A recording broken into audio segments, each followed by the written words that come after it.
Ayan, deliver ng gas. Sige, Faye, ano mo, imuestra mo yung gas. Dali. Bakit ang mura naman, sobra naman? Grabe ka naman. Ay, ang init na tong motor mo, oh. Nakakapasok. Malayo nga pinanggalingan mo. Ayan si Faye, saya-saya. Dito kami tawag dito? Nakuha ng gas. Eh bakit nung sinabi mo sa akin, 1-2, di kumita ka sa akin?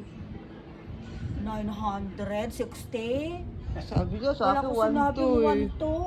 Kumita sa akin si Feli, magkano na Bumaba Oo. siguro to ngayon. Kung kulamatan. Yan o, Reggie LPG store daw ito. Malayo naman to sa Pangasinan, sa Nueva Ecija. Kaya pangkabuyaw lang to.